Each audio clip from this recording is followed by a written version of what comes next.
विठ्ठले चित्त प्रपंचापासून वमन ते मनी बैसले वमन ते मनी बैसले विठ्ठले चित्त प्रपंचापासून वमन बैसले वमन बैसले संसाराच्या अंगी अवघीच व्यसने वाढता हा पुण्य धर्म केला विठ्ठले हे चित्त कीर्तन झाल्याबरोबर आमच्या गाडीत बसा आता विठ्ठला विठ्ठला विठ्ठला विठ्ठला विठ्ठला विठ्ठला अरे बाबा बोलणं सोपं आहे रे भाऊ पण फार त्या ठिकाणी करणं फार अवघड असतं करणी अवघड असते लक्षात ठेवा बोलले काही तुम्ही चुकीचं नाही केलं जे बोलले ते योग्यच बोलले पण मी पुढचं सांगतो तुम्हाला आहे की नाही आणि तुम्ही त्या मार्गावर आहे एखादीची होऊ शकतो हा बुवा पळू शकतो घरदार सोडून असं काही नाही ज्या अर्थी प्रपंचाचं स्वरूप जीवनात नाही कळालं मला हे म्हणायचं नाही की तुम्ही घरदार सोडून पळून जा तुकाराम महाराजांनी काय सांगितलं ठाईचं बैसोनी आवडी आनंद तुमच्या घरामध्येच राहा पण चित्तात मात्र वैराग्य ठेवा चित्ताचं घर खाली न ठेवता त्याच्यामध्ये वैराग्याची मूर्ती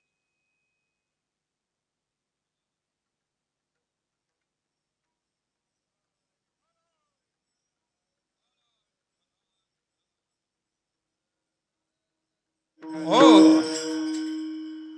आपला विषय होता संत गोरोबा कुंभार ज्यांनी टाळातून ब्रह्मानंद साधला ते महान संत त्यांनी पोथी शिकले नाही पुराण शिकले नाही वेद शिकले नाही वेदांत शिकले नाही अरे सर्व आपल्यामध्येच असतं फक्त गुरुचा स्पर्श तुमच्या ज्या आज जे आहे ना त्याला फक्त सद्गुरूच्या कृपेचा स्पर्श झाला ती आपोआप शास्त्र बाहेर पडत असतात गोरोबाने कोठे शास्त्र शिकलं का संत चोखोबारायांनी कोठे शास्त्र शिकलं का नाही संत सावतामाळी होते त्यांनी कोणत्या विद्यापीठामध्ये काही डिग्री घेतली का नाही काय त्यांचं ज्ञान स्वयंभू आहे पांडुरंगाचा अनुग्रह आणि गुरुची कृपा जर असेल तर तुमच्यामध्ये सकल शास्त्राचा निवास आहे आपोआप तुमच्या मुखातून शास्त्र बाहेर पडतील काय अशा प्रकारचे ब्रह्मलीन गुरुजी रंगनाथ महाराज सांगायचे अरे बाबा शास्त्र कुठून बाहेर आणून घुसवायचे नाही शास्त्र तुमच्यामध्येच आहे परंतु भगवत अनुग्रह आणि सद्गुरूच्या कृपेचा स्पर्श झाल्यानंतर आपोआप तुम्ही जे बोलाल ते शास्त्र तयाचे बिसाट शब्द सुखे मनो येती वेद सदेह सच्चिदानंद कान व्हावे ते केवढा मोठा अधिकार आहे साधू जे बोलेल तो वेद आहे शिव्या जरी दिल्या त्यांना तरी तो वेद आहे एवढी साधूच्या वाणीमध्ये शक्ती सामर्थ्य आणि ताकद असते गोरोबा काकाला बायकोनं सांगितलं बाबा तुम्ही चिखल तुडवतात लेकरावर ध्यान द्या यांचं ध्यान पांडुरंगात गुंतलेलं आहे यांचं ध्यान न घरात न लेकरात गुंतलेलं आहे आणि महाराज रंगात आले पांडुरंगाचं भजन करू लागले विठ्ठला विठ्ठला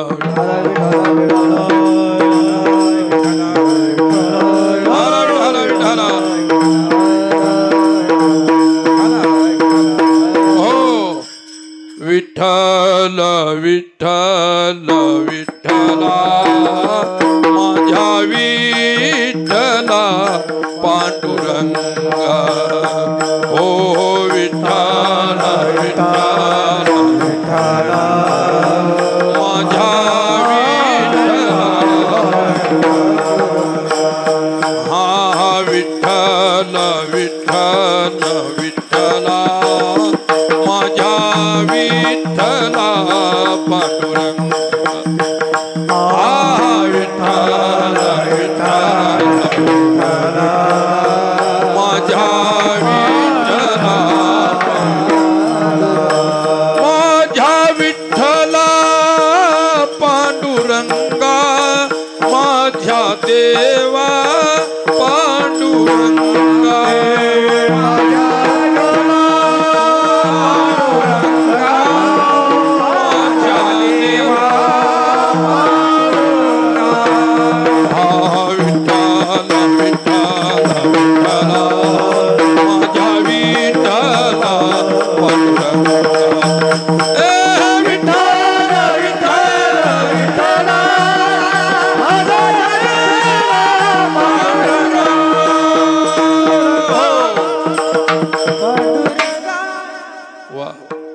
विठ्ठल विठ्ठल विठ्ठला माझ्या विठ्ठला पांडुरंग हरी जय जय पांडुरंग हरी. पांडुरंगाच्या रंगामध्ये रंगलेलं गोरोबा काकांचं जीवन. लेकरू खेळत खेळत अंगणातून चिखलाकडे आलं. वाटलं बाबाचा पाय धरावा, हात धरावा, खांद्यावर चढवलं. लेकराला वाटलं रांगणालं लेकरू आहे. बाबांचं लक्ष लेकरात नव्हतं, बाबांचं लक्ष चिखलात नव्हतं, बाबांचं लक्ष मडक्यात नव्हतं. तुमच्या आमचे लक्ष कशात आहेत? सर्व मडक्यातले लक्ष आहेत, हे की नाही? अरे तुमच्या या शरीरावर जे वरती मडकं ठेवलेलं आहे त्या मडक्याचं लक्ष कशात आहे? संसाराच्या मडक्यात आहे. साधू रंगला, महात्मा रंगला. धाबा बने गोरा रंगला विठ्ठले सर्व हे निर्धारे पांडुरंगे. सर्व हे निर्धारे पांडुरंगे. सर्व हे निर्धारे पांडुरंगे. धाबा बने गोरा रंगला विठ्ठले सर्व हे निर्धारे पांडुरंगे.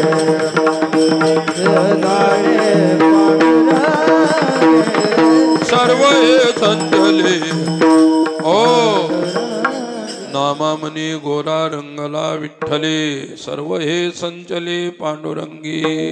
काय गोरोबा काका विठ्ठलाच्या रंगात रंगला या रंगी तुका विठ्ठल सर्व. तुका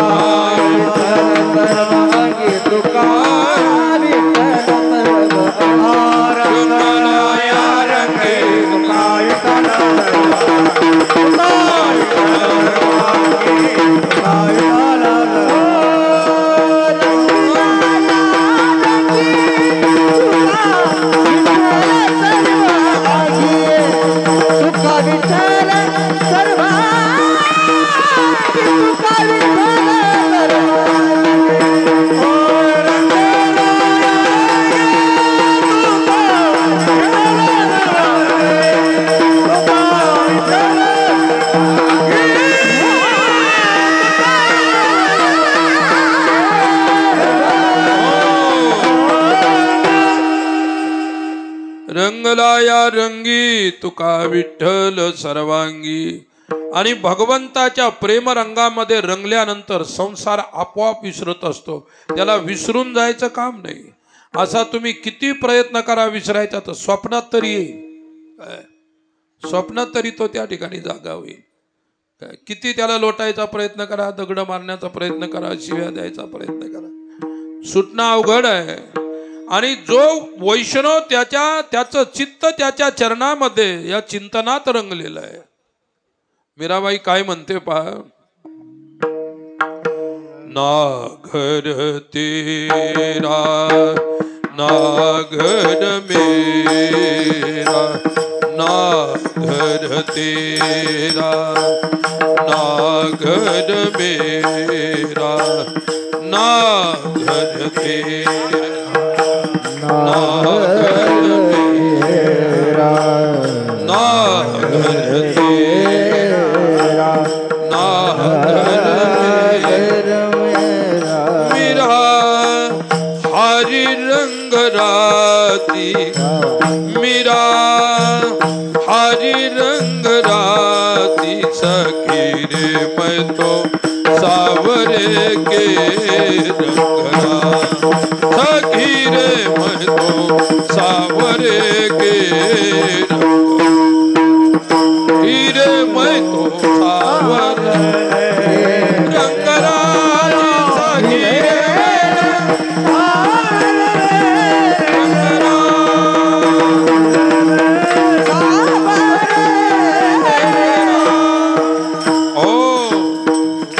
चित्त चिंतनात रंगलं. चित्त परमेश्वरूच्या स्वरूपात रंगल्यानंतर मीरा म्हणते ना घर तेरा ना घर मेरा, मीरा हरी रंग राची सखी रे मैं तो सावरे के रंग राची.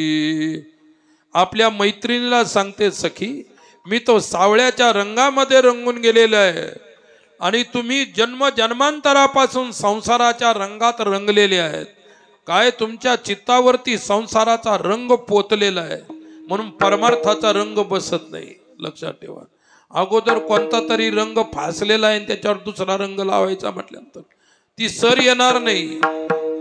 अगोदर संसाराचा पूर्ण रंग धुवून काढावा लागेल आणि नंतर त्या ठिकाणी दुसरा रंग त्याच्यावर चढू शकतो. म्हणून परमार्थाचा रंग गोरोबाच्या जीवनात, परमार्थाचा रंग मीराबाईच्या जीवनात.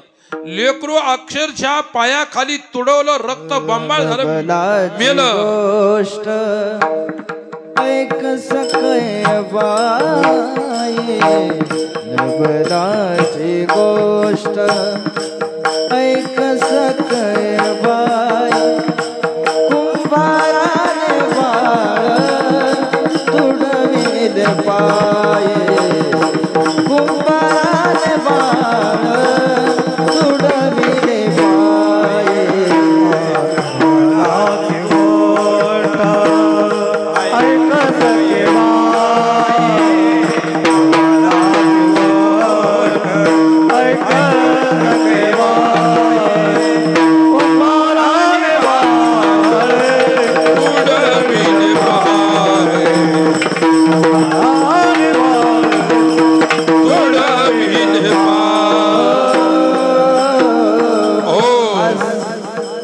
नवलाची गोष्ट आक सखे बाई, कुंभाराने बाळ तुडविले पायी.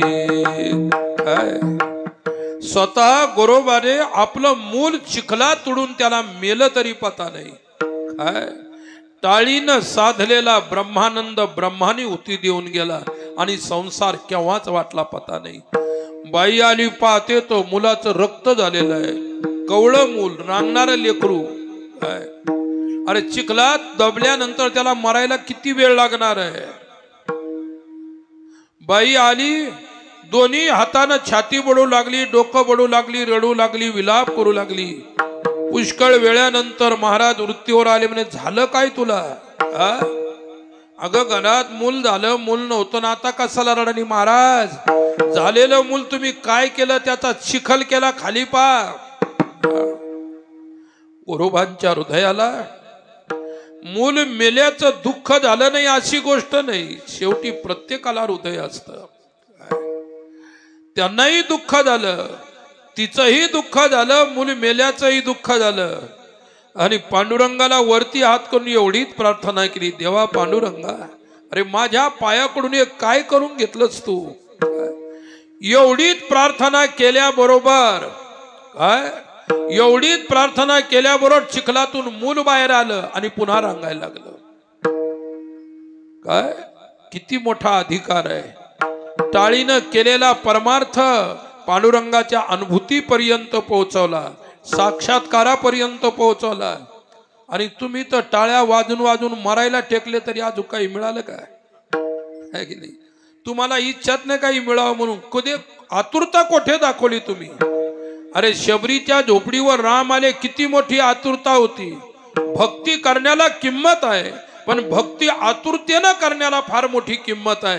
आणि ज्या दिवशी भक्ती तुम्ही आतुरतेनं कराल त्यावेळी तुम्हाला मिळेल, प्राप्त होईल, देव येईल. अभंगाच्या पहिल्याच्या पावले पावले तुझे आम्हा सर्व, पावले पावले तुझे आम्हा सर्व, तुझे पावले पावले तुझे आम्हा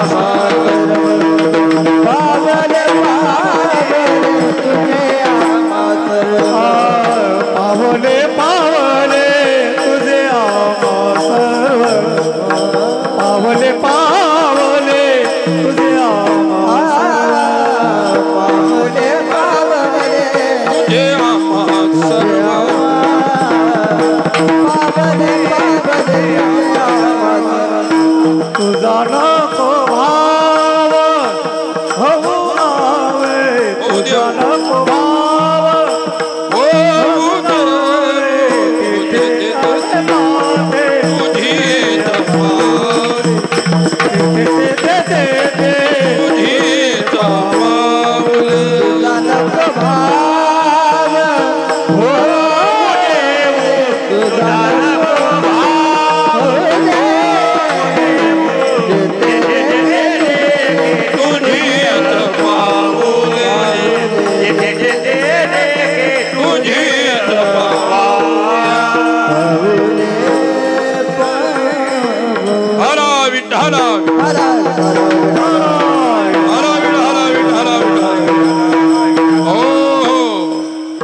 पावले पावले तुझे आम्हा सर्व, तुझा नको भाव देऊ. किती गोड शब्द आहे. तुकाराम महाराज म्हणतात काय, पावले पावले तुझे आम्हा सर्व. पांडुरंगा, तुझं जे काही होतं ते सर्व आम्हाला प्राप्त झालं. आता पांडुरंगाचं काय होतं सर्वस्व, यांना काय त्याच्यातून मिळालं तेही सांगतील ते. पांडुरंगाला किंवा कोणत्याही ईश्वराला केलेली शुद्ध मनाची प्रार्थना पोहोचत असते. आजपर्यंत आम्ही फार लंब्या लंब्या प्रार्थना केल्या. देवाचं असं काही नाही की तू खूप मोठी प्रार्थना केली म्हणजे देव खुश होतो. एक विद्वान संन्यासी स्वामी रामतीर्थ ते आपल्या प्रवचनातून सांगायचे, प्रार्थना जास्त लंबी करण्यात वेळ घालू नका. ईश्वर बहिरा नाही, तुमची छोटीशी प्रार्थना सुद्धा तो स्वीकारतो. तुम्ही जी प्रार्थना बोलाल ती किती कोणत्या हृदयातून बोलाल त्याला महत्व आहे. तुमचं जेवढं अंतकरण शुद्ध असेल आणि त्या शुद्ध अंतकरणाने केलेल्या एक ओळीची जरी प्रार्थना असेल तर भरपूर आहे. स्वामी राम उठल्यानंतर एवढीच प्रार्थना करायचे. काय म्हणायचे, oh my God, I am part of thine. हे माझ्या ईश्वरा, मी तुझा आहे. एवढीच प्रार्थना. हे परमेश्वरा, मी तुझा आहे, माझा म्हणून त्या ठिकाणी स्वीकार कर. एवढी छोटीशी प्रार्थना करायची. ज्ञानेश्वरी 9034 ओव्यांची आहे, प्रार्थना 9 ओव्यांची आहे. प्रार्थना किती आहे? 9 ओव्याची साधूची प्रार्थना आहे. स्वतःच्या हितासाठी केलेली नाही, जगत हितासाठी केलेली प्रार्थना आहे. साधू जे जे करतो तो जगाच्या कल्याणासाठी करत असतो, आणि जो स्वार्थासाठी करत असेल तो साधू नाही. विठ्ठला विठ्ठला विठ्ठला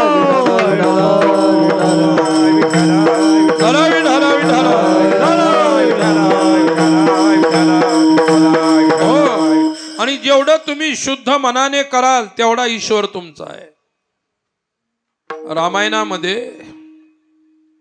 निर्मल जन मन सो मोही पावा,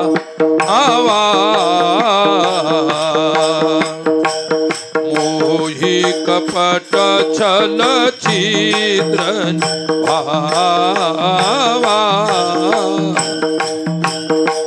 राम राम सिया राम जय राम, राम राम सिया राम जय राम. निर्मल जन मन सो मोहि पावा, मोहि कपट छल छिद्रन. मंगल भवन मंगल हारी द्रव उचुत चरत. राम सिया राम जय जय राम, राम सिया राम जय जय राम. वाह. निर्मल जन मन सो मोहि पावा, मोहि कपट छल छिद्र न भावा. गोस्वामी तुलसीदासजी आपल्या रामचरित मानस मध्ये सांगतात, ज्याचा अंतकरण निर्मळ आहे तोच परमेश्वराला आवडतो आणि परमेश्वर त्यालाच प्राप्त होतो. ज्याचं हृदय शुद्ध आहे, शबरीजवळ संपत्ती नव्हती पण हृदय शुद्ध होतं. संत मिरेजवळ संपत्ती होती, ती राजाची सून होती, एका राजाची कन्या होती. संपत्ती एवढी होती तरी सुद्धा मन तिचं शुद्ध होतं. असं नाही की संपत्ती जास्त असल्यानंतर मन अशुद्ध राहतं, असं काही नियम नाही. आणि भिकारी असल्यानंतरच मन शुद्ध असतं असं काही नाही. काय, ईश्वराची कृपा ज्याच्यावरती असते त्याचं मन शुद्ध होतं. भगवत अनुग्रहाने मन शुद्ध होतं. फक्त त्याची कृपा आणि त्याचा अनुग्रह आपल्यावरती व्हावा यासाठी आपण परमार्थ केला पाहिजे, प्रयत्न केला पाहिजे. काय म्हणतात तुकाराम महाराज, पावले पावले तुझे आम्हा सर्व. पांडुरंगा, मी तृप्त आहे, मला तुझं प्राप्त झालं. मी पावलो म्हणजे मला प्राप्त झालं, प्राप्त झालं तुझं सर्व. भगवंताचं सर्वस्व जर काय असेल तर प्रेम आहे. भगवंताचं सर्वस्व काय आहे? गोपिकांनी देवावर प्रेम केलं, देवानी गोपिकावर प्रेम केलं, म्हणून एक क्षण सुद्धा गवळणीला देवाशिवाय राहुल्या जायचं नाही. तव कथामृतम तप्त जीवनम कविभिर्णितं कल्मषापहं श्रवण मंगलं श्रीमदाततं भुवि गृह्णन्ति ते भूरिदा जना भुवि गृह्णन्ति ते भूरिदा जना. श्रीमद भागवताच्या एका श्लोकात तव कथामृतम तप्त जीवनम कविभिर्णितं कल्मषापहम. देवा, अरे आम्हाला सुद्धा संसार आमच्या प्रारब्धानं दिलेला आहे, परंतु तू सुद्धा आमच्या प्रारब्धानेच आम्हाला मिळालेला आहे. आमच्या अनंत जन्माची साधना आहे आणि म्हणून देव आमचा आहे. काय छछिया भर छाच पर गोपीन नाच नचाई. मडक भरता कानायच्या गवळणी आणि देवाला म्हणायच्या नाच. काय नाच रे तू कृष्णा मला पाहू दे नयनी. देवा नाच, आमच्या डोळ्यानं तुला पाहायचं आहे. विठ्ठला विठ्ठला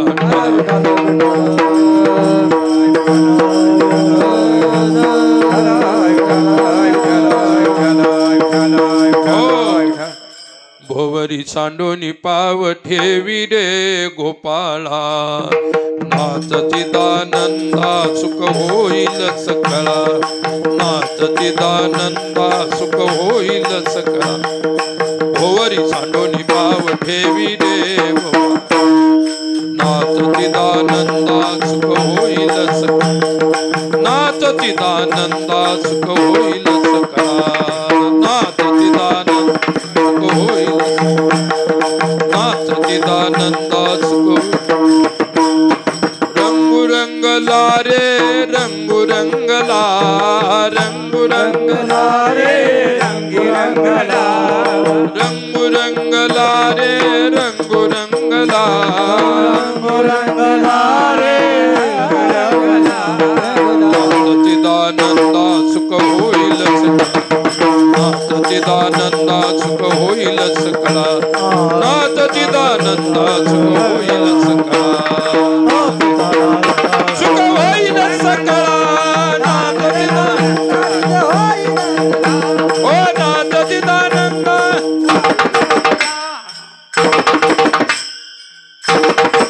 ओ भोवरी सांडोनी पाव ठेवी रे गोपाळा. नाच चिदानंदा सुख होईल सकळा. रंगु रंगला रे रंगु रंगला. नाच चिदानंदा सुख होईल सकळा. चिदानंद परब्रह्माला सुद्धा सगुण बनवण्याची ताकद गोपिकांच्या प्रेमामध्ये होती. देव नाचला हो. किती भोळ्या होत्या. त्यांना राहायला बंगले नव्हते, झोपडे होते राहायला, परंतु प्रेमाची श्रीमंती गोपिकांच्या जवळ एवढी होती. त्यांच्या झोपड्यामध्ये देव रमला, वैकुंठात रमत नव्हता.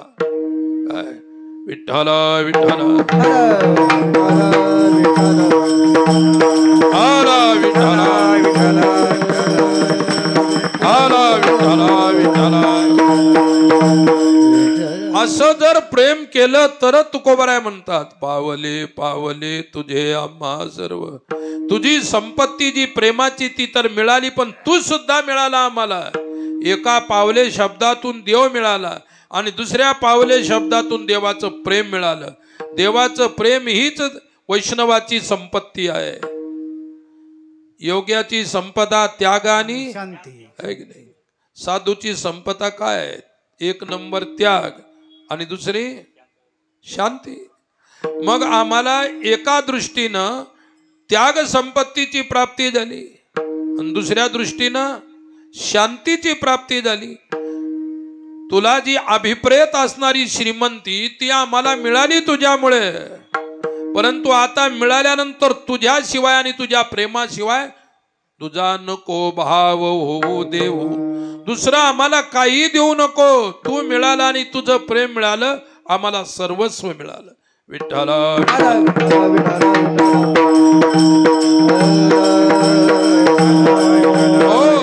प्रेम सुख देई, प्रेम सुख देई, प्रेम सुख देई, प्रेम सुख देई, प्रेम सुख देई, प्रेम सुख देई, प्रेम सुख देई, प्रेम सुख देई. प्रेमाविन नाही समाधान, प्रेमाविन नाही समाधान, प्रेम सुख देई, प्रेम सुख देई, प्रेम सुख देई, प्रेम सुख देई, प्रेमाविन नाही समाधान, प्रेमाविन नाही समाधान, प्रेम सुख देई, प्रेम सुख देई, प्रेम सुख देई, प्रेम सुख देई. ओ गोपी म्हणाल्या, या तुकोबाराय म्हणतात, प्रेम सुख देई, प्रेम सुख देई, प्रेमाविन नाही समाधान, प्रेमैव गोपरामानाम. काय शास्त्रामध्ये गोपिकांच्या प्रेमाला तोड नव्हती आणि म्हणून त्यांच्या मटक्यातल्या लोटक्याभर चाकामध्ये पाहून देव नाचायचा. काय अरे देवाला आणण्यासाठी लाखो वर्ष तपश्चर्या केली तरी नाही. काय योगी या दुर्लभ तो देखला साजरे, पाहता पाहता मनाला पुरे धणे, पाहता पाहता मनाला पुरे धणे, दुर्लभ तो देखला साजरे, पाहता पाहता मनाला पुरे धणे, पाहता पाहता पुरे धने. योगिया दुर्लभ तोम्या देखिला साजनी, पाहता पाहता मना न पुरे धनी. योगियाच्या ध्याने अतुला, योगियाच्या ध्याने दाताना पुरते, तुझे आम्हापासे मागे पुढे, तो आम्हापासे मागे पुढे, योगियाच्या ध्याने दाताना, योगियाच्या ध्याने जाताना तुला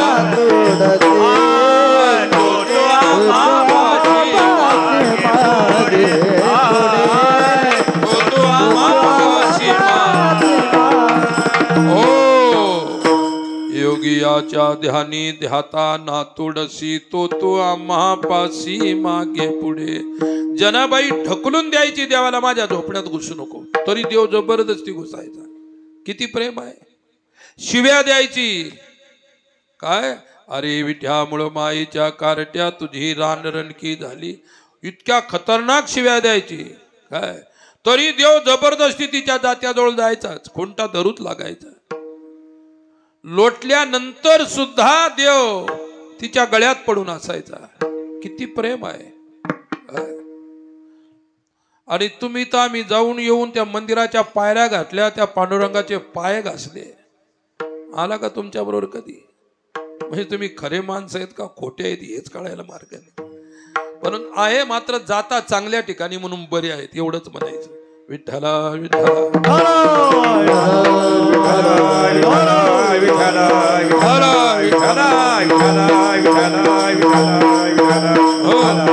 इकडे तिकडे गेल्यापेक्षा चांगल्या ठिकाणी जाणं चांगलं आहे. भले देवाचे पाय घासले तरी चालतात. देवाचे पाय घातले पण तुमचे डोके कुठे घासले अजून? तुमचे ज्या दिवशी डोके घासतील ना त्यावेळी तुम्ही भक्त व्हाल. लक्षात ठेवा. मी सांगत होतो की गोपिकांचं प्रेम होतं, संतांचं प्रेम होतं. मागे पुढे उभा राहे संभाळीत आली या घात निवाराया. ते देवाला ढकलून दिले तरी देव जायचा नाही. देव इतका लापट आणि लंपट होऊन गेला. जनाबाई म्हणे तुला काय लाज गीत वाचते की नाही? लाज कुठं विकलेली आहे तू? तरी सुद्धा देव जबरदस्ती तिथं जायचा.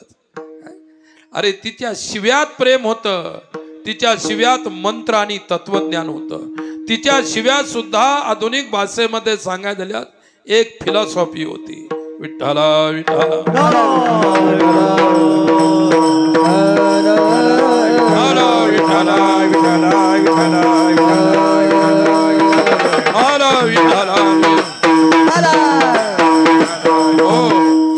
आणि काय प्रार्थना केली? तुझा नको भाव होऊ देऊ. तू मला आम्हाला प्राप्त झालास, पण आमचा भाव मात्र द्वैताचा होऊ नको. तुझा म्हणजे द्वैत. काय? माझं वेगळं, दुसऱ्याचं वेगळं, तिसऱ्याचं वेगळं, हे द्वैत आहे. दोन पेक्षा जास्त असतं ते द्वैत असतं.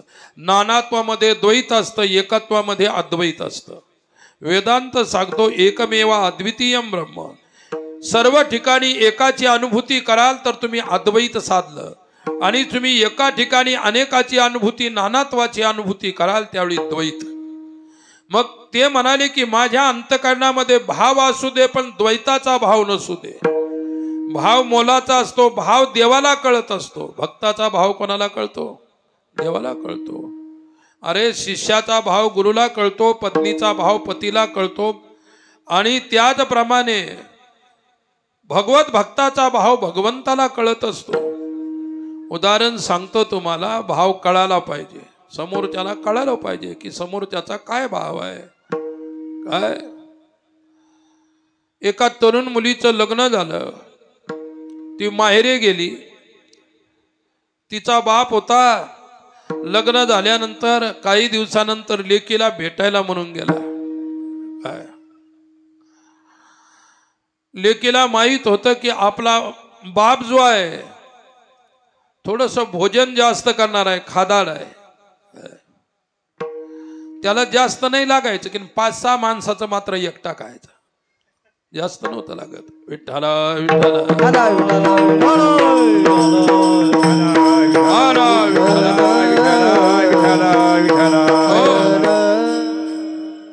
फार वर्षापूर्वीची एक गोष्ट सांगतो माझ्या अनुभवाची, नंतर हे उदाहरण सांगतो. तुम्ही लक्षात राहू द्या मी काय उदाहरण सांगितले, मी ती पुन्हा तुम्हाला विचारणार आहे. काय? माऊलीच्या दिंडी सोहळ्यात गेलो. मग ते आमची ती दिंडी होती.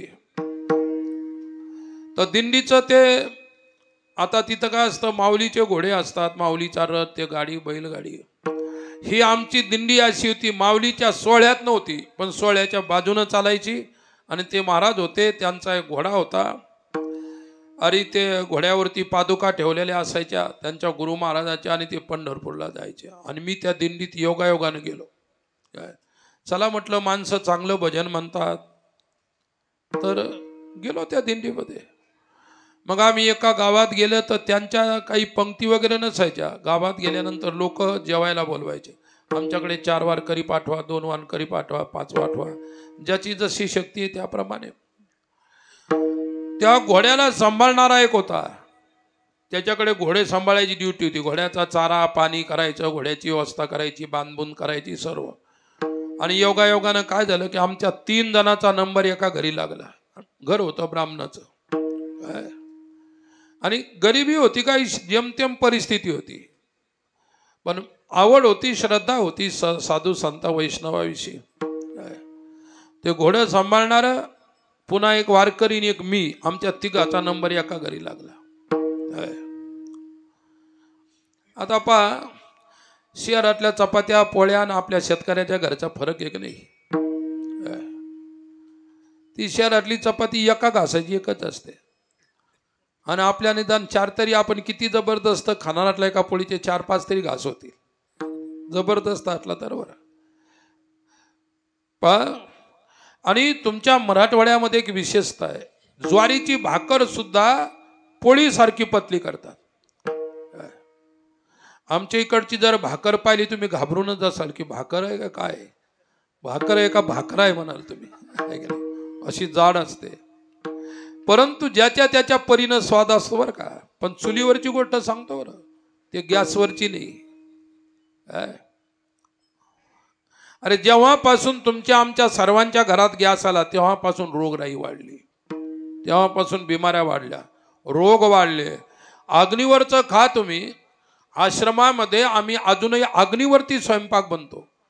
आता यांना माहित आहे भगवानराव वगैरे येत असतात, अग्नीवर स्वयंपाक बनतो. त्याचा स्वाद पहा. आणि तुम्ही घरचं, तिथं काही मसाला नसतो, आम्ही जास्त मिरची वापरत नाही, मसाला वापरत नाही, साधं जेवण असतं. पण स्वाद घेऊन पहा. भाकरी अशा मोठ्या मोठ्या असतात, पोळ्या, स्वाद घेऊन पहा. अग्नीवरचं जे तुम्ही सेवन कराल. म्हणून आश्रमामध्ये 100 मुलं राहतात, 20 अनाथ मुलं राहतात, 15-20 वृद्ध बाया राहतात. आमचा वृद्धाश्रम वेगळा आहे, तिथे 18-20 वृद्ध. आता या नोव्हेंबरमध्ये आम्ही वृद्धाश्रम चालू केलेला आहे मायबापांच्या सेवेसाठी. तिथंही आता खूप छान चालू आहे. तर आम्हाला औषध पाणी दवाखाना जास्त लागत नाही. कशामुळे? अग्नीवरचं अन्न रोज खातो आम्ही. अग्नीवरचं अन्न रोज खातो, लक्षात ठेवा. पहा तुम्ही प्रयोग करून. मला एक सांगायची गोष्ट मी सांगत होतो. तिघाचा नंबर लागला एका ब्राह्मणाच्या घरी. गरीब परिस्थिती, बाई भाविक होती, बिचारीनं स्वयंपाक केला तिच्या परीनं, तिनं केला. काय छोट्या छोट्या पोळ्या केल्या, काही भात केला, वरण भाजी वाढलं. आमचं त्या ठिकाणी ते घोड्यावाला घोडं एका पोळीचा एकच घास करायचं. काय करायचं? टाकली उचलली, टाकली की उचलली. मग मला वाटलं की आपण तिघही जण उपाशी राहू, एकाच तर उद्या पोट भर. ती बाई वाढायला आली की आई म्हणायचे महाराजांनी यांना वाढा. काय घोड्यानं जे सपाटा लावला, कारण तुम्हाला घोड्याची गोष्ट माहीत नसेल, 4 बैलाचा चारा एकटं घोडं खातं आणि नुसतं पाजलं की पचतं. किती सोपी आयडिया आहे. कारण मी घोडं सांभाळलेलं आहे म्हणून सांगतो बरं. विठ्ठला विठ्ठला.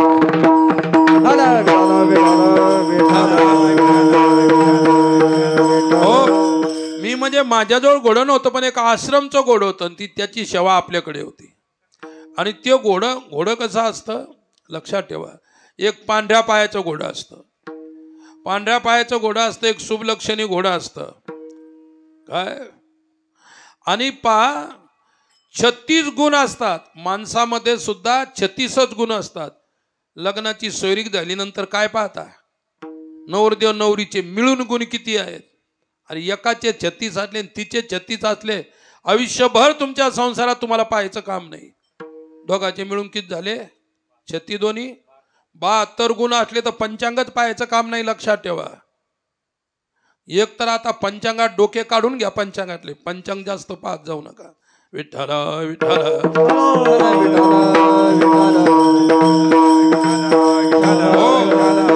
घोड्याचे गुण 36 असतात आणि खोड्या 72 असतात. घोड्यामध्ये खोड्या किती असतात? मी जे सांभाळायचो ते सबसेल पांढऱ्या पायाचं घोडं होतं. माझ्या व्यतिरिक्त कोणी जरी त्याच्यावर बसलं की 10-15 फूट फेकलाच म्हणून समजा तो माणूस. कितीकाचे हातपाय मोडले त्यानं. पण मला पाहिल्यानंतर माझ्याजवळ अशी जादू होती. ती असंच शांत उभा राहायचं आणि मला जिथपर्यंत न्यायचं तिथपर्यंत पळवायचो. पण पाठ सुद्धा हलायचं नाही. पाडायची गोष्ट वेगळी. आयडिया असते माणसाला. जगण्याची आणि जगवण्याची 2 गोष्टीची आयडिया पाहिजे माणसाला. स्वतः जगण्याची पाहिजे आणि सोबतच्याला कसं जगवायचं त्याची आयडिया माणसाला पाहिजे. आणि मग ते घोडं. आणि किती घोड्या आहेत मग त्याच्यामध्ये? 72 घोड्या. गुण किती आहेत? 36.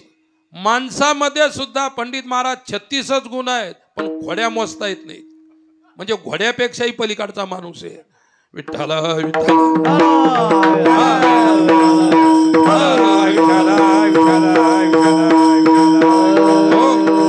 आणि मग ते आमचं जे होतं ते घोड्यावालं, आम्ही काय म्हणायचो? ती बाई आली छोट्या छोट्या पोळ्या, हवं का? म्हणलं बाई हवं म्हणूच नका. जेवढं बनवलेले आणा, सर्व टोपल्या याच्यात आणून टाका. म्हण भगुन्यात जेवढं असेल तेवढं टाका, कढई जेवढं असेल तेवढं टाकून द्या, दुलडीत जेवढं असेल पोळ्या टाकून द्या. म्हणलं इथं काय हे काय साधा माणूस नाही, घोडा आहे म्हटलं. आणि त्याला काही नाही. आणि नेहमी जास्त खाणारे माणसं कधीच लाजत नाही. त्यांना किती नाव ठेवा काही परिणाम होत नाही. त्यांना जास्त खाणारे माणसं म्हणतात. विठ्ठला विठ्ठला.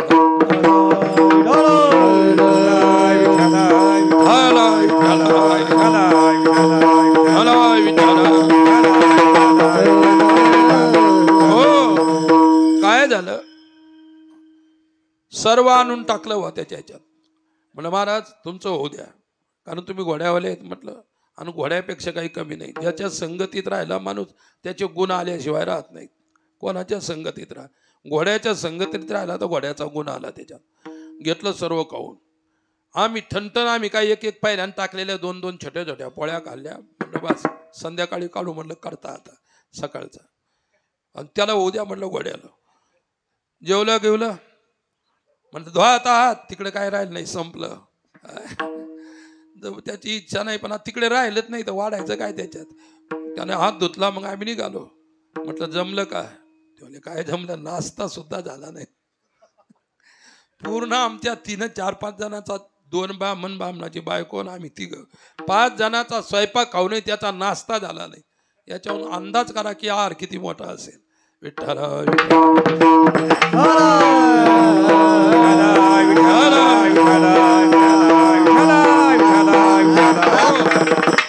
काय असतं, माझा तोंडाचा व्यायाम आहे, पंडित महाराज उभे आहेत यांचा हाताचा व्यायाम आहे, पण या बुवाचा सर्वांगाचा व्यायाम आहे. म्हणून कधी मृदंगाचार्याला कीर्तन झाल्यानंतर भूक लागली का विचारलं पाहिजे, कारण पूर्ण शरीराची ताकद त्या मृदंगात टाकावं लागते.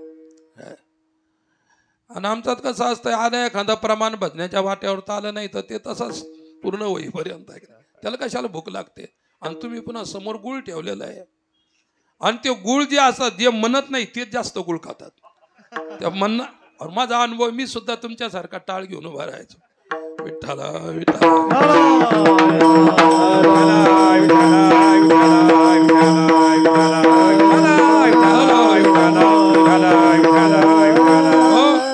आता आरवीत नसल ती पद्धत, पण बाकीच्या ठिकाणचं सांगतो. अशा भानगडी आहेत. मी काय सांगत होतो उदाहरण तुम्हाला, भाव नको तुझा भाव होऊ देऊ. लग्न झालं मुलीचं आणि बाप मुलीला भेटायला गेला. थोडंसं अन्न जास्त, भोजन जास्त करत होता, तो काही त्याचा दोष नाही. त्याच्या शरीराचा कोठा जेवढा होता तेवढा तो खायचा विचार. तो जास्त खालो म्हणून त्याला आपण शिव्या द्यायच्या नसतात. तो त्याचा आहार आहे तेवढा. आणि मग पोरीला वाटलं पहिलीच वेळ आहे, बाप आला, सासूलाही वाटलं आपले व्याई आले आणि चांगली व्यवस्था करू, गोड धोडच खायला करू. पुऱ्या केल्या, खीर केली, तळलेल्या पुऱ्या, खीर, चांगल्या प्रकारच्या 2-4 भाज्या केल्या, पापड केल्या, सर्व केलं. ज्यावेळी भोजनात खीर असते त्यावेळी भोजनात भात नसतो, लक्षात ठेवा. ज्या भोजनामध्ये खीर असते त्या भोजनात भात नसतो, असा नियम आहे. तुमच्याकडे कसं आहे पता नाही. विठ्ठला विठ्ठला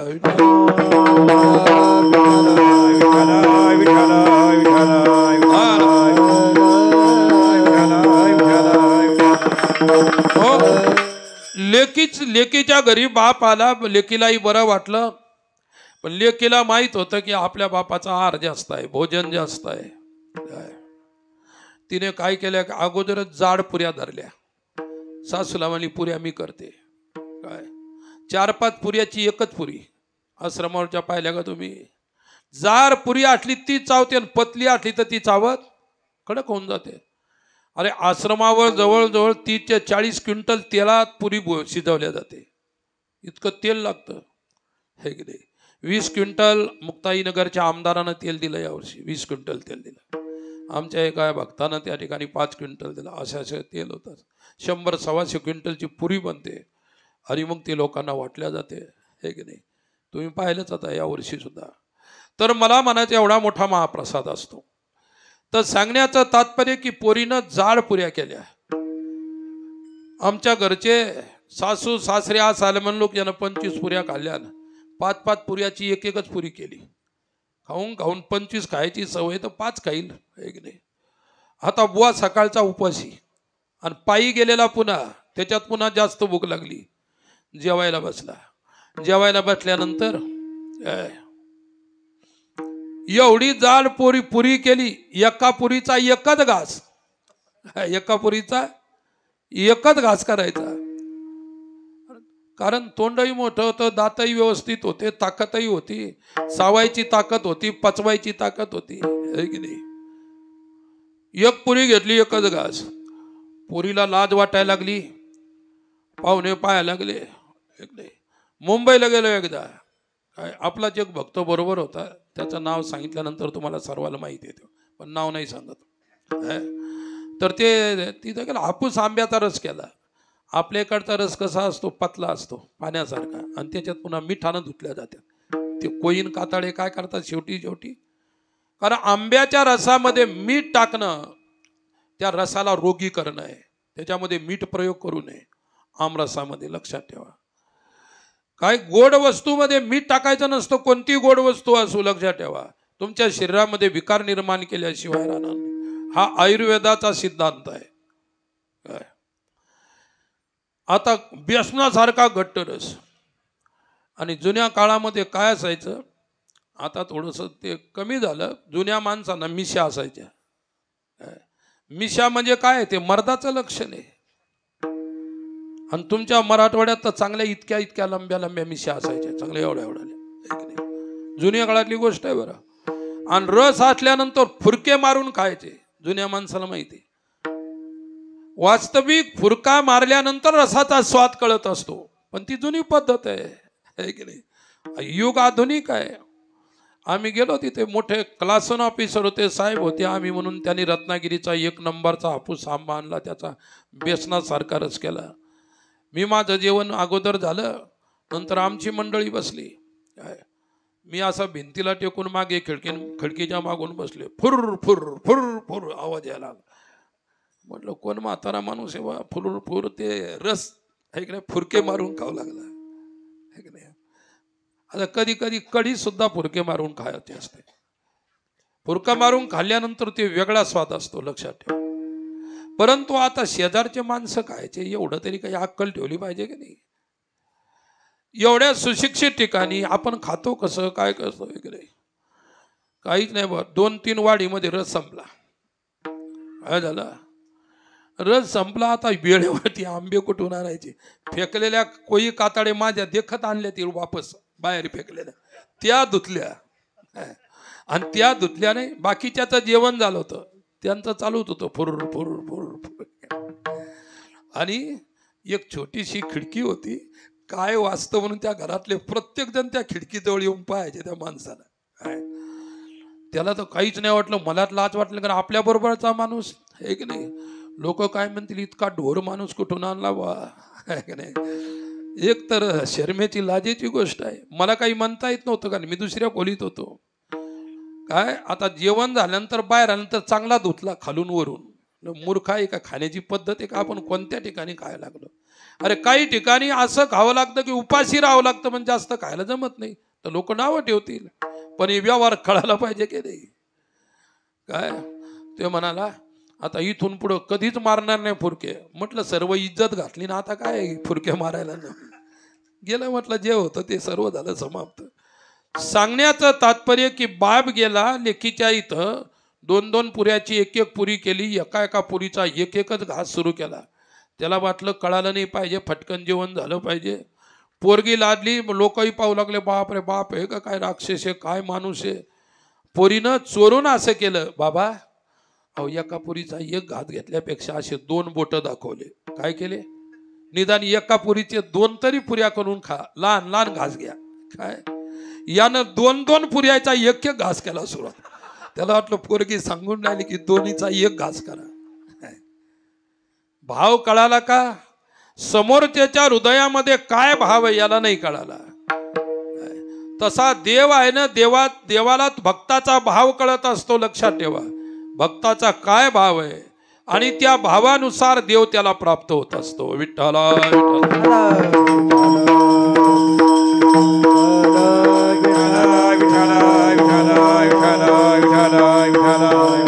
हो, नुसता देव प्राप्त होऊन चालत नाही.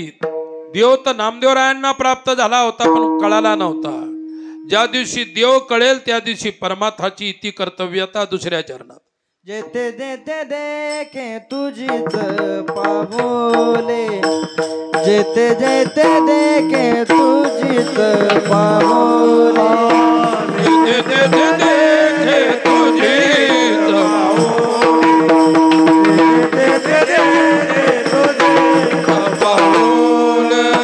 जेते जेते देखे तुझीच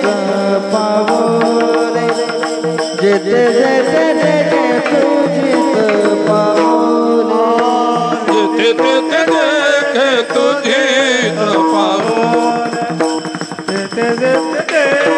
तुझीच पाऊले त्रिभुवन संसार त्रिभुवन संसार विठ्ठल जेते जेते देखे तुझीच पाऊले जेते जेते देखे तुझीच पाऊले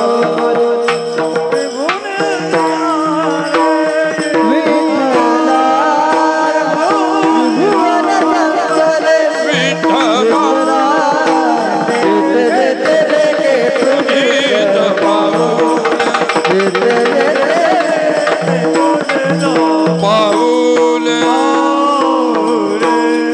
विठाला विठाला विठाला विठाला विठाला विठाला विठाला जेथे तेथे देखे तुझीच पाऊले त्रिभुवन संचले विठ्ठला गा. ही अनुभूती आहे काय. परमात्मा आपला झाला, परमात्मा आपल्याला झाल्यानंतर कळाला पाहिजे. नामदेवरायांना कळाला त्यावेळी तुपाची वाटी घेऊन पाठीमागे पळाले की नाही. देवाजवळ राहून देव कळाला नव्हता. देवाजवळ राहून देव कळणं ही साधनेची पराकाष्ठा आहे. हाती घेऊन या वाटे वाटे हाती घेऊन या वाटे घेऊन या वाटे हाती घेऊन या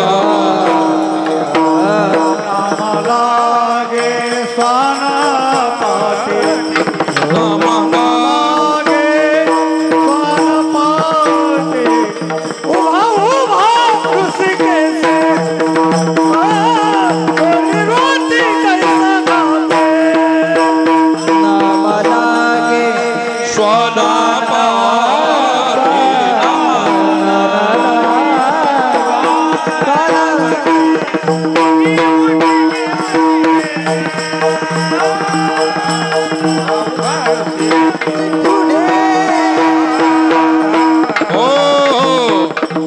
हाती घेऊन या वाटी नामा लागे स्वाना पाठी. पांडुरंगावर राहून पांडुरंग कळाला होता का. देव हातचं खात होता, दूध पित होता, सर्व करत होता, तरी सुद्धा पांडुरंग कळाला नाही. मग पांडुरंग ज्या दिवशी कळाला त्या दिवशी तुपाची वाटी घेऊन पाठीमान देवा अरे चोपड्या पोळ्या खा काय. विठ्ठला विठ्ठला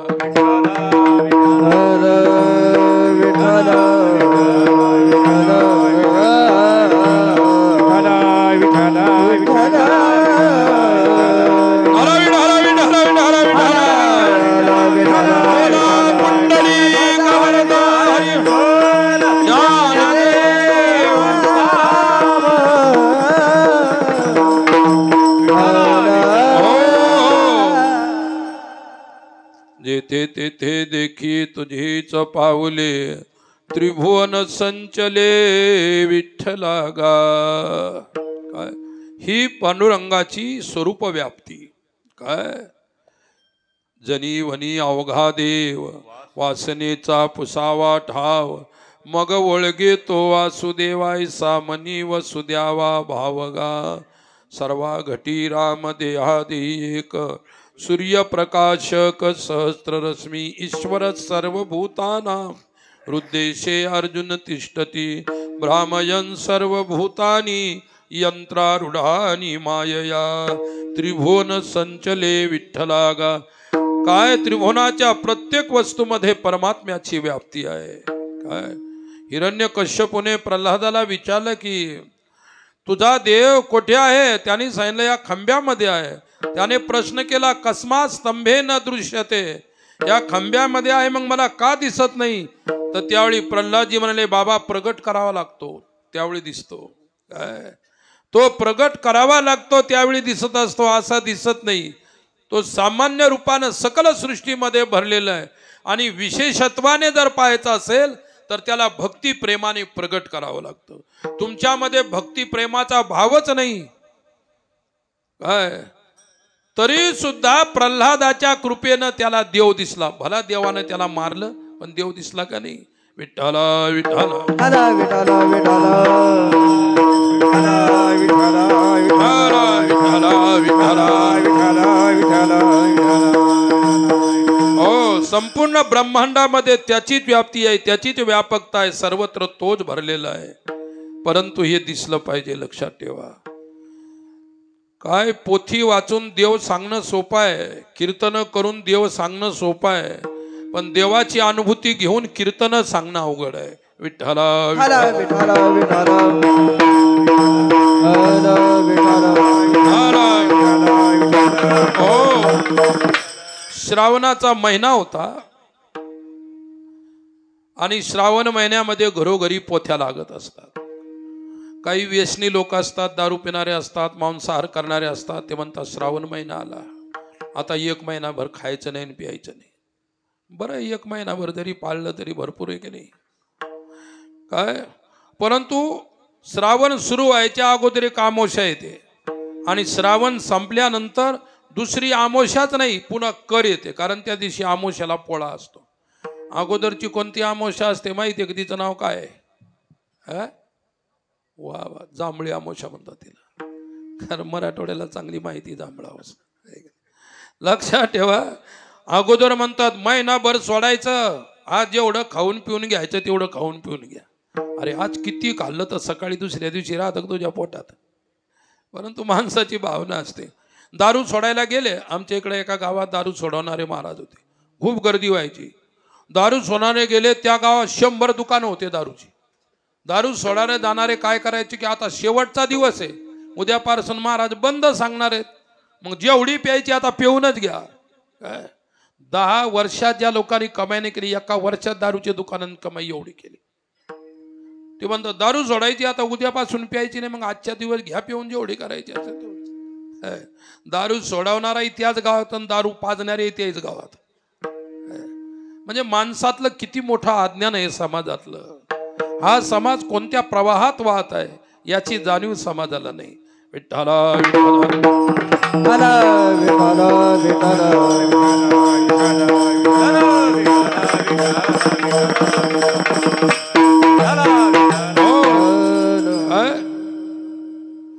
आता तुम्हाला माहिती, आता पर्वणी आहे, जवान पोरं, तरुण पोरं आहे की नाही, मस्त दिवसभर त्या ठिकाणी कोणाच्या तरी पाठीमागे फिरत असतात. निवडून एक येतो, तो मजा मारतो, तुम्ही टवाळखोर त्याच्या पाठीमागे कशाला जग मारायला फिरत असता? तुम्हाला उपयोग काय? अरे काम धंदे सर्व सोडून द्यायचे, रिकाम कोणाच्याही पाठीमागे फिरू नका. ज्याला आवश्यकता आहे तो फिरेल, तुम्ही कशाला बर्बाद करता तुमच्या वेळ समयाचा? काय तुम्ही खानदेशात जा, आमच्या परिसरात जाणार, रिकामे पोरं कोणाच्याही पाठीमागे फिरणार नाही. ज्याचे जे कार्यकर्ते असतील, काही लोभ असेल, देणं घेणं असेल, खाणं पिणं असेल, ते फिरतील. म्हणून लक्षात ठेवलं पाहिजे, हा समाजाचा प्रवाह कुणीकडे चाललेला आहे, कशाच्या पाठीमागे चाललेला आहे, बर्बाद कसा होत आहे. लग्नातली दारू, फुकट दारू लग्नातले लोक पाजतात, पोरं बिघडतात. ज्याच्या ओटावरती मिशा आल्या नाही असे पोरं दारू पिऊन नाचतात डीजेवर. म्हणजे या पिढीचा प्रवाह कुठे चाललेला आहे? तरुण त्यांच्या पुढे नाचतात, त्यांच्या पाठीमागे लहान लेकरं नाचतात. मग तरुण पिढीनं पाठीमागच्या आपल्या भावांना काय दिलं, बापांना मुलांना काय दिलं, याचं कधी चिंतन समाजानं केलं पाहिजे. काय विचाराच्या प्रवाहातून समाज ज्यावेळी बाजूला होत असतो त्यावेळी अशा प्रकारची स्तोम माजत असतात समाजामध्ये. आणि म्हणून समाज विचारातूनच सावध होत असतो आणि समाज परिवर्तन हे विचारातून घडत असतात. आज तुम्ही आपली तरुण पिढी पहा, किती त्या ठिकाणी तरुण बेकार आहेत. असं नाही की त्यांना कामं नाहीत असं म्हणू नका, नोकऱ्या नाहीत असं म्हणू नका. तुम्ही काही करू शकता करायचं असेल तर, आणि करायची मानसिकता नसेल तर रिकाम्या टवाळखोरपणा करायचा, जीवन बर्बाद करायचं, त्याच्या पाठी मागे लागलेले आहेत. मला एकच सांगायचं की ज्यावेळी विठ्ठल विठ्ठल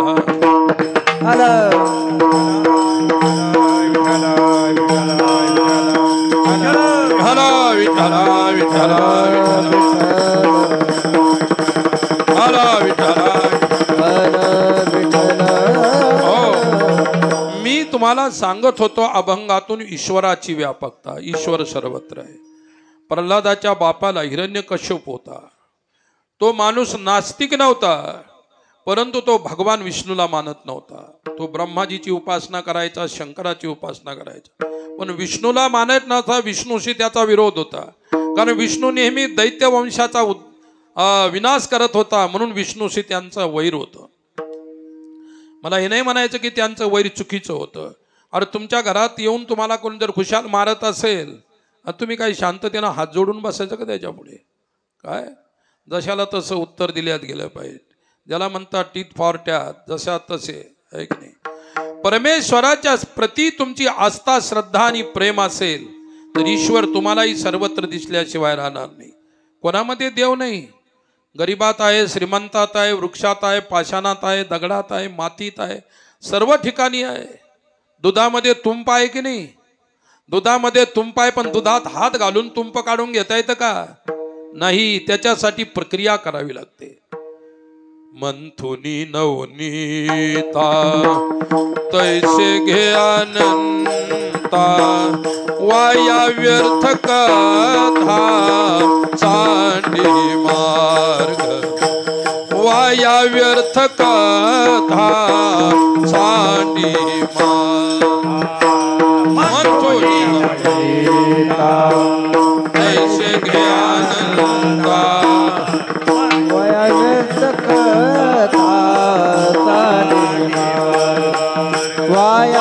व्यर्थ कथा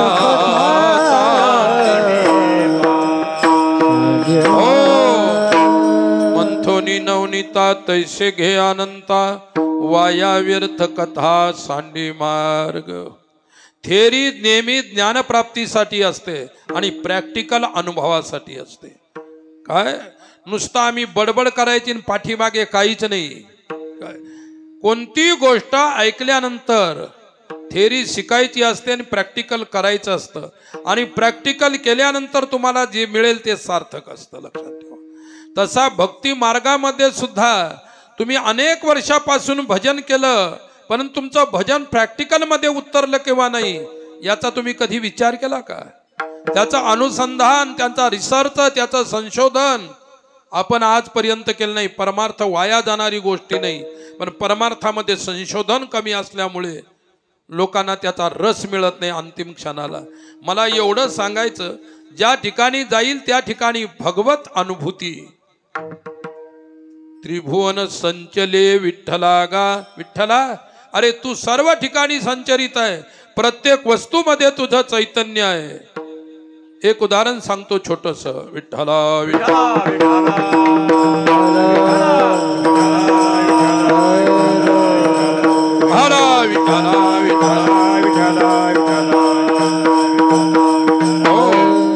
माझ्या एक आवडीचं उदाहरण आहे आणि ते मराठवाड्यातलं उदाहरण आहे, म्हणून तुम्हाला सांगतो.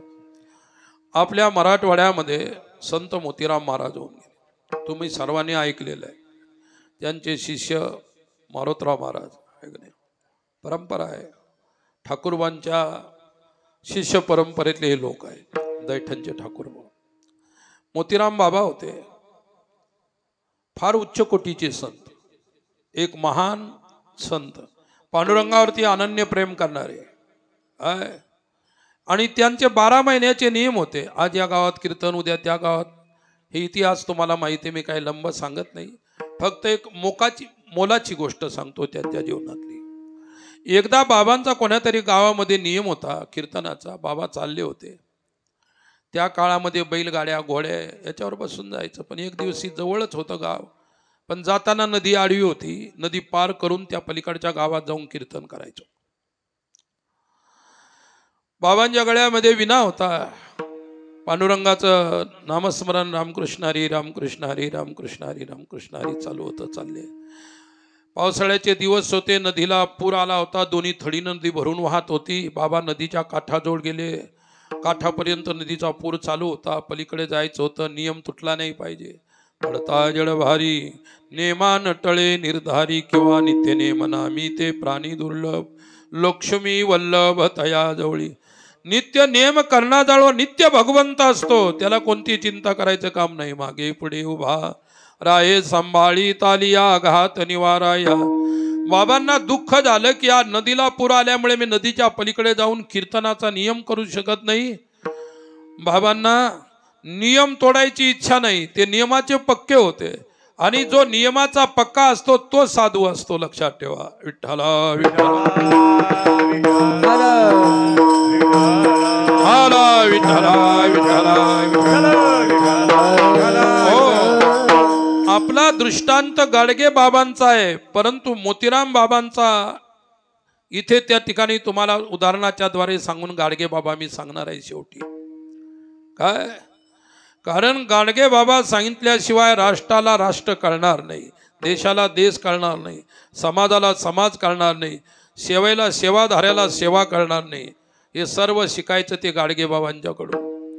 एक आधुनिक काळातले महान संत होते ते.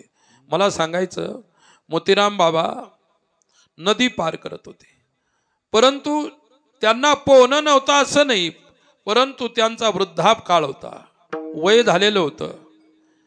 शरीरावर एवढा भरोसा नाही की आपण पलीकडच्या तीराला पोहून जाऊ, नदी थोडीशी मोठी असेल. बाबांनी विचार केला, डोळे बंद केले, चिपळ्या अशा धरल्या विना गळ्यात आणि रामकृष्ण हरी पुंडलिक वरदा हरी विठ्ठल ज्ञानदेव भगवान की जय. पलीकडचे झोपले काय, डोळे तर उघडे दिसतात. विठ्ठला विठ्ठला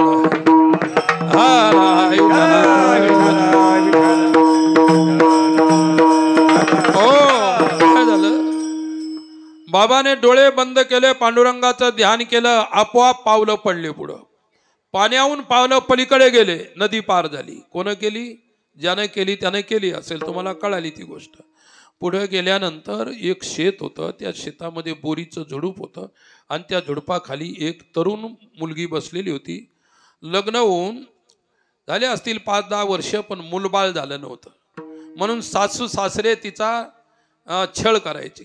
काय आता मूलबाळ होणं काही तिच्या हातात नाही, तिच्या पोराच्या सुद्धा हातात आहे की नाही, ज्याचा पोरगा आहे.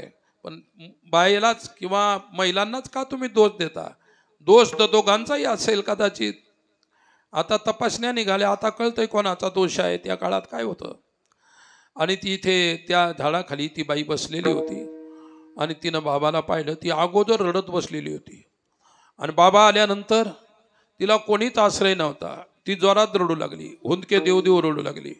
बाबालाही आवाज आला की कोणीतरी बाजूला रस्त्याच्या रस्ता शेजारूनच रस्ता होता, पाहतात एक बाई बसलेली आहे. बाबा तिच्याजवळ गेले. बाबांचं 60-70 वर्षाचं वय असेल. जवळ गेले, विचारलं, मुली का बरं रडतेस, काय दुःख आहे सांग. बाबा, दुःख काय एक आहे का तुम्हाला सांगू? काय सूर्य उगवल्यापासून तर सूर्य मावळण्यापर्यंत मी झोपल्यानंतर सुद्धा मला मार देतात, मला मारतात, मला छळ करतात. एक दुःख असेल तर सांगितलं असतं. माझ्याजवळ दुःखाची पोथीच भरलेली आहे. नाही नाही, कशामुळं तुला असं होतं सांगितलं. बाबा, त्या पोरीनं काय केला, बाईनं पाय पुढे केला, तिच्या पायाला अशी जखम झालेली होती, त्या जखमेत किडे झालेले होते. बटबट बटबट त्या जखमेत किडे करू लागले. तिनं बाबाच्या पुढे पाय केला, म्हणले, पहा ना बाबा, जखम कशी झालेली आहे, किडे पडले. मुली, काही औषध उपचार, काही इंजेक्शन, गोळ्या, औषध, मलम काय?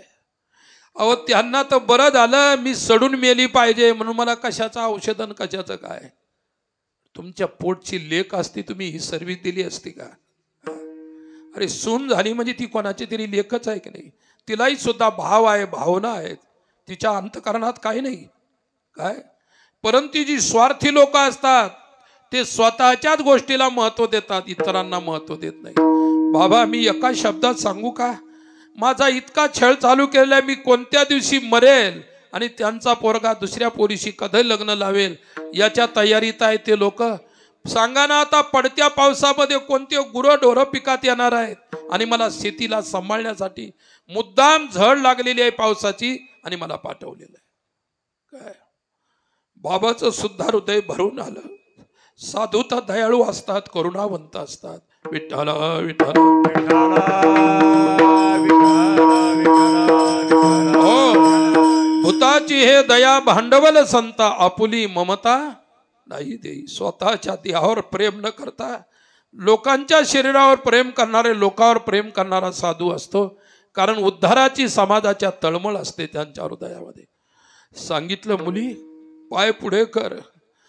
त्या पोरीनं पाय पुढे केला. त्या सुनेनं तिच्या जखमेतले एक एक किडा काढला बाबांनी आपल्या पायावर ठेवला. फेकले नाही असे किडे, उचलून काढला की फेकला, काढला की फेकला असं नाही, आपल्या पायावर ठेवले. गळ्यातलं उपरणं काढलं, सर्व किडे पायात बांधून गेले पायावर. आणि तिच्या हातावरून, तिच्या पायावरून कृपेचा, प्रेमाचा हात फिरवला आणि सांगितलं, मुली चिंता करू नको, माझा पांडुरंग माझ्यापेक्षाही दयाळू आहे. तुझी ओटी भरल्याशिवाय राहणार नाही, अर्थात तुला मूलबाळ झाल्याशिवाय राहणार नाही, आशीर्वाद देतो. तिच्या पायावरून हात फिरवला, तिच्या डोक्यावरती कृपेचा हात ठेवला. जा घरी. काय ती पोरगी म्हणाली, मला अंधार पडल्याशिवाय घरी जाता येत नाही, मला मारतील ते. अगं जा तू घरी, काही हरकत नाही, त्यांना न मारण्याची बुद्धी माझा पांडुरंग देईल.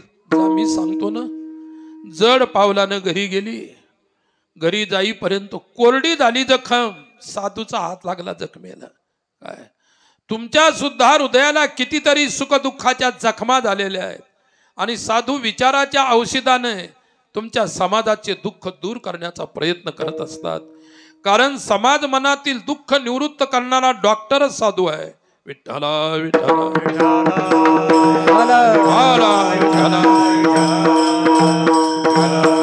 हो बाबा धावपळ करत गेले. कीर्तनाची वेळ झाली, टाळकरी उभेच होते. बाबा गेले, तसेच कीर्तनात उभे राहिले. तुमच्यासारखे असे ऐकणारे लोक बसले, है की नाही. समोर एक कपडे काढून, जरासे गरमीचे दिवस असतील, कपडे काढून, है की नाही. गळ्यामध्ये एवढी माळ, कोणाची एवढी माळ त्याच्या गळ्यामध्ये होती, याच्यापेक्षा जाड मणी होती. आणि अशी मोठी मणी बेंबीपर्यंत मण्याची ती माळ. आणि बसला होता समोर कीर्तनात, समोरच बसला होता, ऐक नाही. सर्वात जास्त टाळ्या तोच वाजवायचा, सर्वात जास्त मानेला झटके तोच द्यायचा. त्याला काय कीर्तनातलं काय कळत होतं त्याचं त्याला माहीत. विठ्ठल विठ्ठल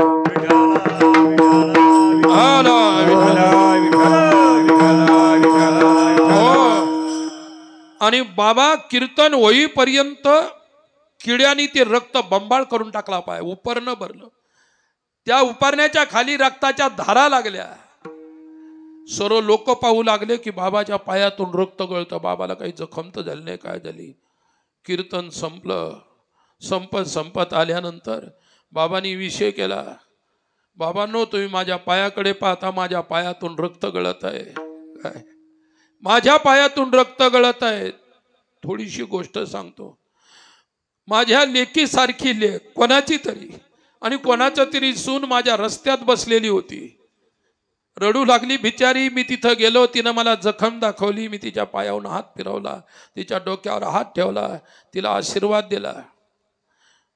आणि कोण असा माणूस निर्दयी असेल, सर्व गावाला माहित होतं. कोण निर्दयी असेल, इतका निर्दयी. काय एवढी मोठी जखम झाली तर तिला औषध नाही, पाणी नाही, काही नाही. स्वतःची लेक असती, त्यानं हेच केलं असतं का. कोण असेल तुमच्या गावातला असा निर्दयी. आणि तो निर्दयी समोरच बसलेला होता, टपोरी माळ घालून. तोच होता समोर बसलेला. त्यानं जेच मान खाली घातली, मान खाली घालून बसला. बाबाने स्पष्ट सांगितलं, साधू आहे, स्पष्टवादी असतो. एवढी तकलीफ, एवढा छळ कोणाचाही करायला नको. पांडुरंगा, कोणाच्याही नशिबी असा छळ यायला नको. आणि जो करत असेल तो किती पापी असेल. एक माणूस उठला, म्हणाला हाच आहे तो गावात 1 नंबर पोथी वाचणारा आणि 1 नंबरची मोठी माळ याच्यात गळ्यात आहे. काय बदललं पोथी वाचून? काही बदल नाही. आता सांगतो गाडगे बाबा, विठ्ठला विठ्ठला विठ्ठला विठ्ठला. हो, अजूनही मोतीराम बाबाच्या पायाला मूर्तीमध्ये सुद्धा ते गुंडाळलेलं आहे. पहा तुम्ही जाऊन, त्यांची जिथं समाधी आहे तिथं मी पाहिलेलं आहे म्हणून सांगतो. काय तर दुसरी गोष्ट, गाडगे बाबा श्रावणाचा महिना, एका घरात पोथी चालू होती. पंडित पोथी वाचत होता, विद्वान होता, गावातला पोथी वाचक. काय आणि तो पोथी वाचू लागला. 5-50 माणसं, 50-60 बाया बसलेल्या होत्या. पोथी रंगात आली आणि गाडगे बाबाला दिवसभर अन्न न मिळाल्यामुळे भूक लागली होती बाबांना. आणि तिथे गावाच्या वेशीमध्ये प्रवेश केला. तर वेशीमध्ये बसलेल्या लोकांना म्हटलं, अरे गड्या, मी कोणाचं फुकट अन्न खात नाही, सकाळी तुमच्या घरी काड्याची मोळी आणून टाकेल. मग आडगे बाबांनी आयुष्यभर कोणाची सेवा केल्याशिवाय अन्न खाल्लं नाही. साधू होते ते.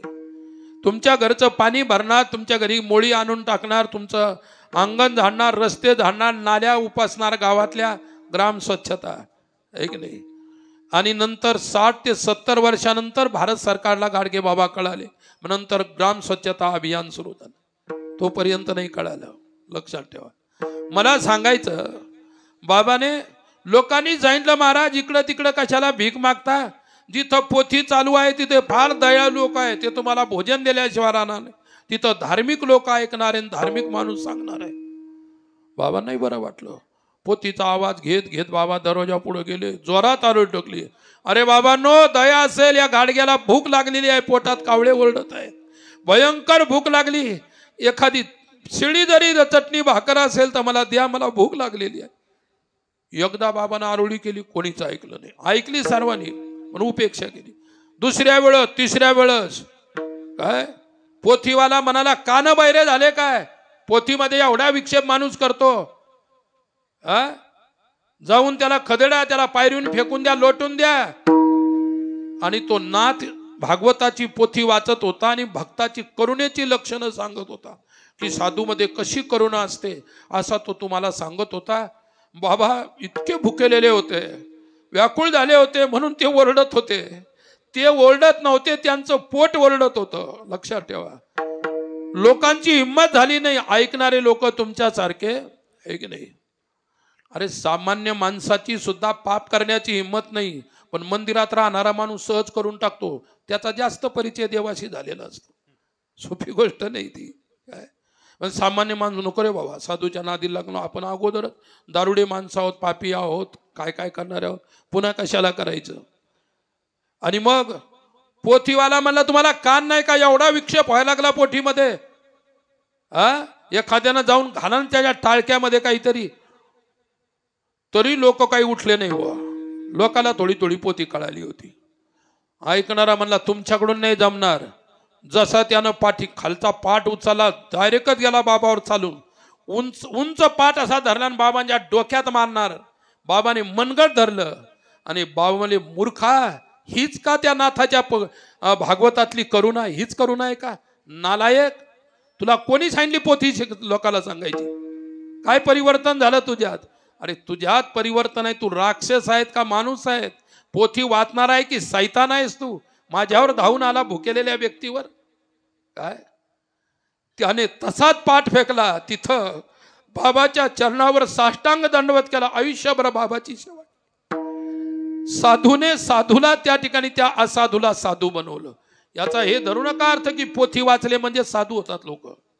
काय पोथी कळाल्यानंतर साधू होता येतं. विठ्ठल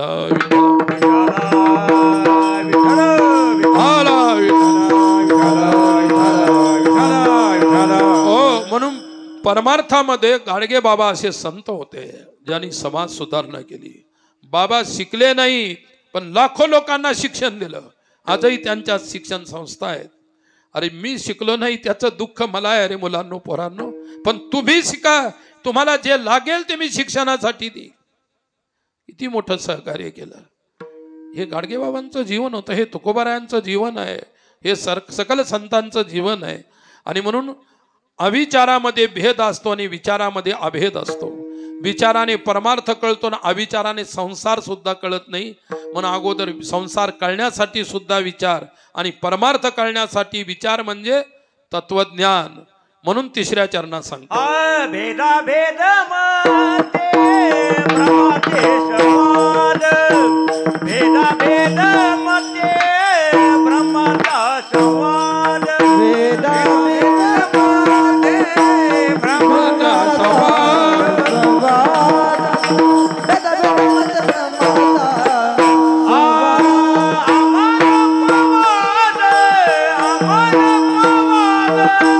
या